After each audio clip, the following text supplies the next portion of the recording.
Hello, everyone. Welcome to the Horror Room. I'm Travis Bruce, and today we're going to do another indie horror spotlight. Today, I have an actress with us, and she is in a fun movie that I had a chance to go and see a screening in the theater a couple months back, and it's called Macabre Mountain.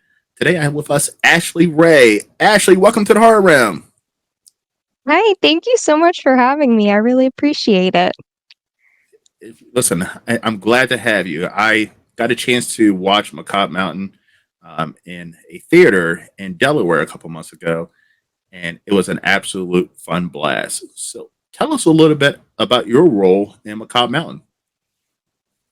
So I played Shelby, and she's a podcaster, and she is doing a podcast on Macabre Mountain with her co-host. Her name is Monica, and Monica is played by Kamara Cole, and Kamara is awesome. She was a great person to work with, and when they get to Macabre Mountain, things obviously start getting a little crazy. And my character kind of has to do some investigating with Xander's character to try to figure out what's going on. So, Awesome. And I've had a chance to interview and actually meet in person Xander. Nice guy. How was it working with him? yeah. It was great. I met Xander at actually there's a convention called Horror Realm in Pittsburgh, and Yes, I yes. met him there. Yeah, so I met him there, and he was with Felissa and Dave, and they were promoting his one film that he worked on, Massacre Academy. And we got to talking because he was from Pittsburgh, and I thought it was cool that they all did this movie together. And so that's kind of how we first met. And then I saw him talking about Macabre, and I was like, "Hey, I'm interested in being a part somehow." Nice, nice. And you got to work with Felissa Rose as well as Dave. I mean, how was that? That was great. I have met Felissa multiple times at different conventions, and she has always just been the sweetest person. Always has remembered me, which was super cool. And she'd be like, "Hey, Ashley," and it was just really sweet. So, getting to work with her was really awesome. Um, Dave, I had met for the first time at Horror Realm one time, and so it was great getting to work with him too. I don't have any scenes with him, unfortunately, because his character was great, but it was great seeing them again. And actually, it's a different experience working with them than just meeting them at a convention. Dave played a great character. For anyone who hasn't seen the movie, he plays an amazing character in the movie. I was kind of sad that his character didn't last a little bit longer. Right? Yeah. Yeah, he was great. I was like, when I was watching it back, I was like, wow, I loved it so much. So how is it as an actress getting to watch? I mean, be in a movie and then going back and watching it later. Was it a little? Were you a little nervous, or were you like, "Oh my god, this is so fucking cool"? Well, it is. I think it's so cool, but I do not like watching myself back on anything. I don't. I hate it. Like my the first time, like my parents were all excited, and I was like, "Okay, you can watch it," and I'm gonna leave the room. And but it's a cool experience to see yourself, and then it's kind of a good thing too, because okay, I want to work on this now and work on that, and but I don't like watching it as cool as I think it is. I don't like watching myself.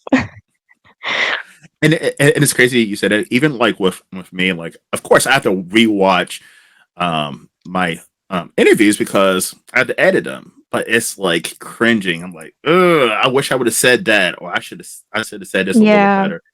And I'm constantly critiquing my own work. Yeah, me too. Ugh. Now, in the movie, you do play a horror podcaster. Are you a huge horror fan? Yeah, so I started watching horror movies when I was 2. Wow. The first movie my parents thought I was sleeping, and they were watching Halloween H2O. And I woke up with I always say I should never tell this story, but it just is. I woke up to the scene where Jamie Lee Curtis is cutting Michael's head off with the mask, Hmm. and I woke up and I was like, I want to see that again and like or replay it. And so my mom kept replaying it for me, and my dad was like, I don't think we should do that. And so ever since then, all I really remember is watching horror films with my parents. Like that was just something we did. We just went to the movies together. So I kind of just always grew up with it. Amazing. And I'm the same way. I've always been I've been a horror fan since I was 5, so not 2, but I see my first horror movie when I was 5, and it was the original Texas Chainsaw Massacre, and which was made years before I was born. By the way, I'm not that old, but but like I've always been a horror fan, and even I do this horror YouTube channel, which is amazing because I get to meet horror filmmakers, actors, actresses. I've always wanted to be in a horror film. And I go to tons of horror conventions. I'm a huge horror fan. And it must be amazing to be a horror fan. And then you're like, wow, you have a pretty big role in the movie. Yeah, yeah, it was amazing because that was kind of like even when I was little, that's always what I wanted to do was somehow be a part of horror films. So it's such a honor to be a part of something like this and makes my little self happy. Yes. It must be amazing. Now, Xander, I would say he gave me the exclusive that there will be a Macabre Mountain too. Any chance he might be popping up? I I hope so. I don't know Okay. anything yet, but I would absolutely love that. I would love to come back. Um, it was it was a great experience altogether with working with everybody. So I definitely would be down to come back for a second one. That's amazing. All right. So, one of the questions about the movie for anyone who hasn't seen the movie yet, by the way, check it out. It's a fun time. I mean, Xander put a nice sized budget into this movie. It has a helicopter and everything. So, I mean, Yeah. especially for an indie horror movie, he definitely put some money into this movie and it's shot beautifully. Now, how did you get yourself pumped up to be in for the scare scenes? How did you get yourself pumped up for those?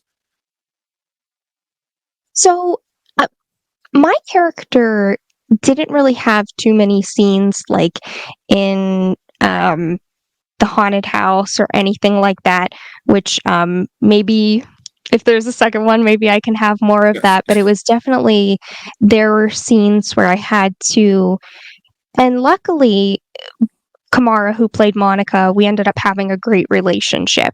So at one point, she's missing and I can't find her. So it's kind of like being like, okay, if your friend was missing and all this was happening, how would you be? And it was just kind of like that. And it was great too because I was able to ask a lot of questions to Tony, the director, Adam, Michael, he was first AD, Faith Boardman, she was script supervisor, and just all the team.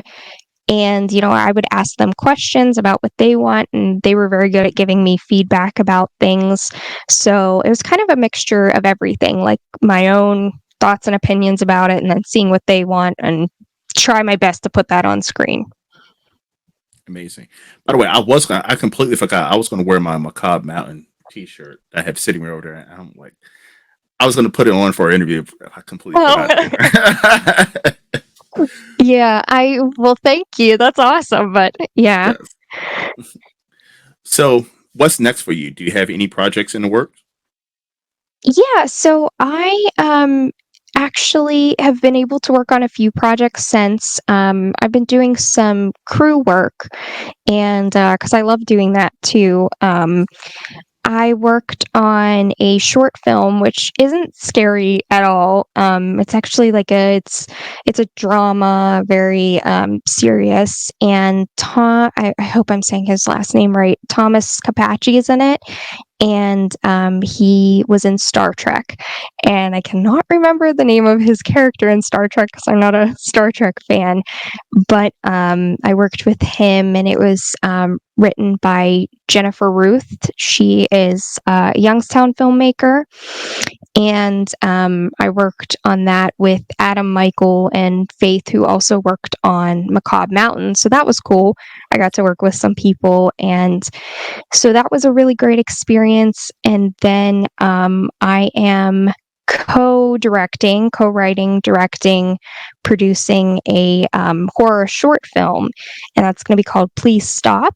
And we're going to film that in February 17th and 18th, and that'll be in Youngstown also. My co-partner is Adam Michael, who worked on Macabre Mountain, and we are doing this together. We're producing it together, and I'm super excited for it because I haven't directed in so long, so it's going to be so great to be able to get back to that, and I'm very excited for it. That's amazing. Now, is it? I mean, does it help by being able to being? Does it help by being able to work on both sides of the camera? Like by being a filmmaker, does it help you as an actress, and vice versa? Yeah, I definitely think so. Because it's you kind of see how you think about it, how you want it, and you can see, and then getting to it, it's kind of hard too because as an actress then I'm thinking like, oh, I would want it this way and this way, but I'm listening to the director, and a lot of times they're really great with like letting you do your own thing and stuff like that. But I think it definitely helps me to see like what's on camera, things that look best. So I think it's great to try to do both, and I enjoy doing both. Now, are you going to be starring in your own film? No, not this one. But I am working on writing some other ones that I would like to have myself act in different parts that I think would be good. But this one, the female lead, her name's Lexo, and she has a very long last name that I don't know how to say, but she is so talented, and I couldn't picture somebody better for this role of the lead in the film. Because I can imagine it must be hard to be, a writer, producer, and even a director, and also act in a movie. And I see a lot of indie filmmakers do that, and I'm like, boy, that's wearing a lot of hats. Yeah, I think it's one of those things because even l- like my films that I would make in like high school and college, it's just like you and a few friends. So you're like, okay, you're the writer, the director, the editor, you have to star in it. So, which is it's cool in a way and fun, but it's nice to be able to kind of just focus on one thing. And but I like to kind of do all the things. So Yes. Now, so what got you into filmmaking? that's another thing. As long as I can remember, I always just wanted to make horror films and I wanted to direct. And so it was nice because I was always making like little films on my, video cameras. And I went to college for film, but the college experience wasn't so great for film, and I ended up switching to sports arts and entertainment management, which is kind of similar. I kind of stayed in like the same entertainment, and but then I kind of worked more on like the music side of things, not in film, but like live music. Um, and then, but I felt like film was always laying on my heart, and so that was actually kind of the way I did get back into it. Was I saw Xander was talking about Macabre Mountain, and I was like, hey, it's been a while since I worked in film, but is there anything I can do on Macabre Mountain? And ever since then, just trying to, you know, find different places for myself and working on different projects. And that's kind of, but I've always had, I don't know if there was anything specific that got me into it except for just watching horror films. Mhm. Um, but I always knew that it was something I wanted to do, whether it was acting, directing, writing. And it seems like when it comes to indie horror, it's actually might be indie films in general, but it seems like networking and building connections with other creators is so important. Yeah, there and that is a good like in going to conventions, that's a great way to meet people. We actually have this one, I just heard about it. I just went for the first time.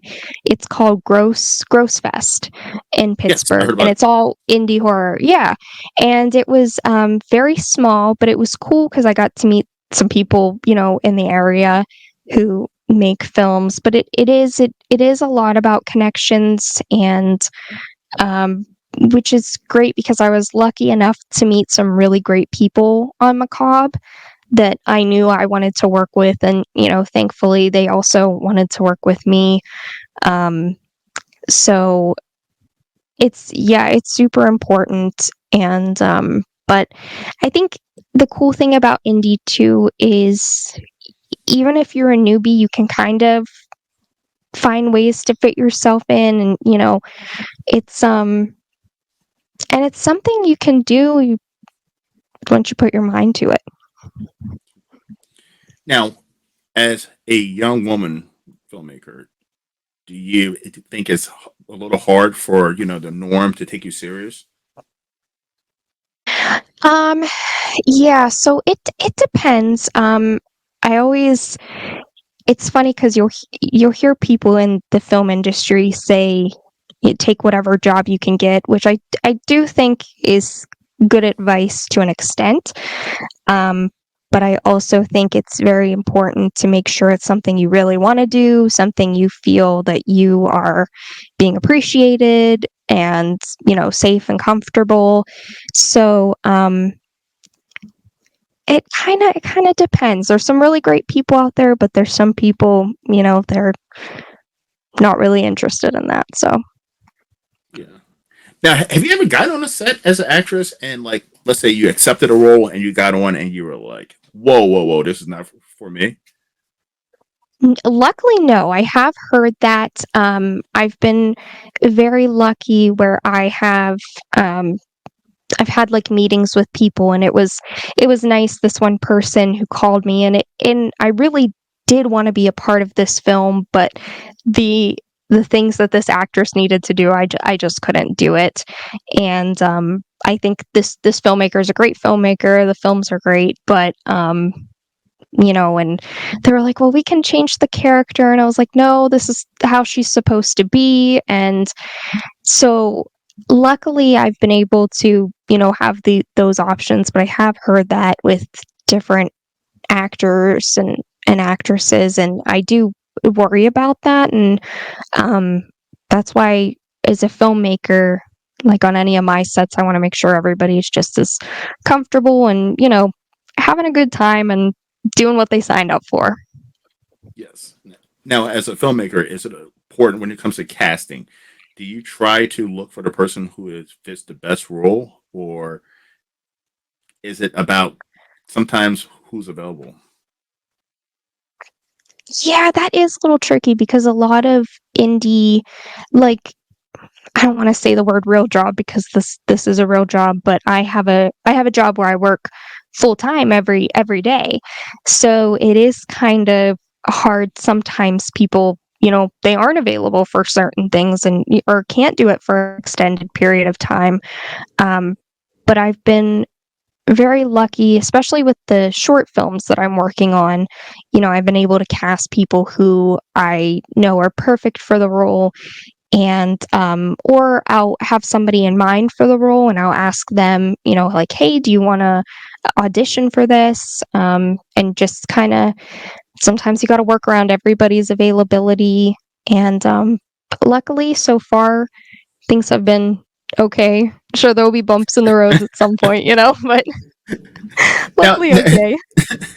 now, have you ever had an instance as a filmmaker where, like, you have a character, and then you have an actor actresses, they're the only ones available, and you're like, oh boy, let me go put them in this, and then you're absolutely shocked on how well of a job they do.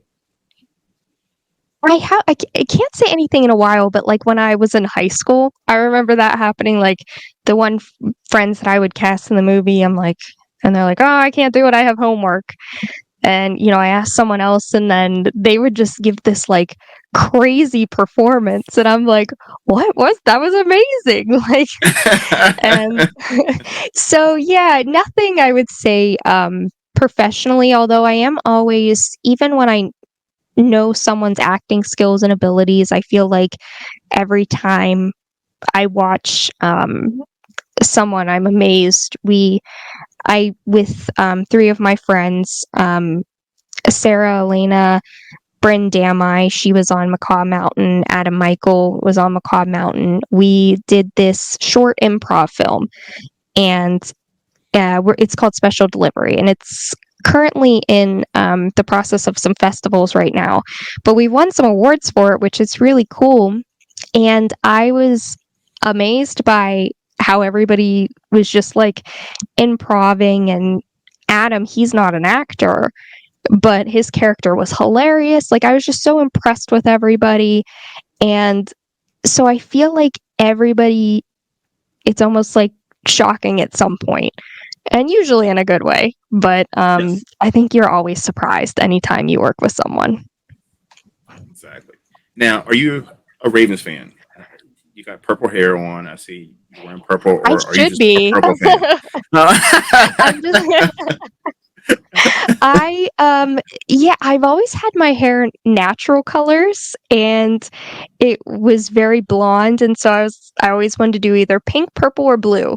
So I was like, well, let's just do all of it. And but no, purple's my favorite color. But I get asked that sometimes, especially when I worked events with the Steelers when I was in college, Yeah. and I would have purple on, and they're like, you have the wrong color on.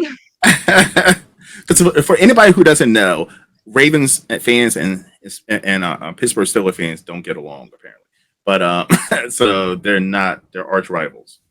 So I heard you say Pittsburgh. I Yeah. was like, well, she's rocking Ravens colors, so but maybe she likes purple. Yeah, that's what everybody says to me, and I'm like, I don't think about it, but yeah, I did a Pittsburgh event and with the Steelers, and I remember people are coming up to me and they're like, "You're wearing purple," and I was like, "What are you talking about?" And then Cannot wear so I know purple in not to wear Pittsburgh. purple anymore. I know. Yeah. Uh, All right, Ashley, as you know, this is you're a fan of this channel, and you know this is a horror channel. So I'm gonna ask you three random horror questions. You ready? Oh boy. Okay. All right. First one: who is your favorite Final Girl of all time? I would say Laurie Strode. It's mine too. I mean, she's is she the OG? She might be the OG. I mean, she's one of the first originals, definitely when it comes to Yeah. slashers. I Yeah, love I feel Logan. like she has to be. Yes. Second one. Okay, if you could cast a woman into an iconic horror villain character, which character would it be? Like a character that's already Yeah, like Michael Myers, make him, it's make him male. a woman. Mm-hmm. That's a good question. Oh, I never thought about that before. I would love to do a film with Scout Taylor Compton. I really loved her performance as Laurie Strode in Rob Zombie's Halloween. So I think I would love to do something super fun and crazy with her. And I don't know, maybe she could be Michael Myers, like Rob Zombie's Halloween 2 or something, and go That would be forward cool. with that. That would be cool because they actually casted a woman as Pinhead in the last Hellraiser, and I thought she did an amazing job. I was like, wow, I never thought that, like, wow, this is pretty cool that she actually might have did a better job than Doug Bradley as the original Pinhead. Yeah, I remember when they first announced that, and I was like, "Oh no, like, you can't Yeah, do that." But, it's another thing, pleasantly surprised by some things, so exactly. Final question. If you could remake or reboot any classic horror movie, which one would it be? So I used to always say it would be Halloween because I think the original Halloween is probably my favorite movie. But when I think about that, I would love to do Silence of the Lambs. I Ooh, think that would be I love um Hannibal Lecter. I love Anthony Hopkins and I would love to do I just think that movie is great. So, yes. Now, would you keep it like in the '90s, or would you try to make it modern? I don't know. 90s would be hard because money and making sure everything is correct with the Yes. 90s. I'm actually working on a film that is taking place in a different time and trying to figure out what the houses looked like, what everything looked like. So, if I had a budget, I would probably keep it in the same time, but probably stick with, now times. I agree because I mean, so like I've even watched a couple indie movies, and I don't bash any movies, I really don't. But it was taking place in the '90s, and people had smartphones. I was Yeah. like did this person like forget that there was no smartphones in 1995, or like was Yeah, that had to be an oopsie or something? Yeah. it's hard because especially if you didn't grow up in that time and you don't remember and Hmm. um yeah, so it's weird. It's like you have to have the right phone and that's what I've been doing like researching like what clothes were worn and making sure even the toys like what was released on this year and not making sure it's not the year after or the year before. So that's definitely challenging and yeah, I feel like you need a professional to do that. You do, and I agreed. Budget wise, you got to have a nice sized budget because you have to purchase those. You got to find those old school Teddy Ruxpins and stuff like that. Yeah, and of course all that stuff is considered vintage, so it's Yes, higher price. yes, it is. Yes, it is. Now, Ashley, where can everyone find you? So I'm pretty much on all social medias. My username is official Ash Ray. Everybody is named Ashley Ray, it seems, so we'll go with Ash Ray. I have Instagram. I think that's the same on Facebook. I use Instagram the most. Try to keep up with everything and yeah, be posting some of the projects that are coming up, some projects that I've worked on behind the scenes stuff. So yeah, if you want to check it out, it's official Ash Ray for everything. Sweet, sweet. Well, listen, I hope I'm gonna be at the horror. Well, the horror room is gonna be at the other horror room. By the way, I own the name of horror room, but I'm gonna be at that horror room in Pittsburgh. Hopefully, I might even run into you. Oh yeah, And for it's been a sure. We'll definitely have to meet up. most definitely, and it's been an absolute blast having you on. I'm glad that you Yeah, reached thank you out. so And much. yes, it's been an Yeah, absolute I love blast. the show. I love that you're indie filmmaking is one of my favorites because they just push barriers and it's kind of like you can do what you want type thing.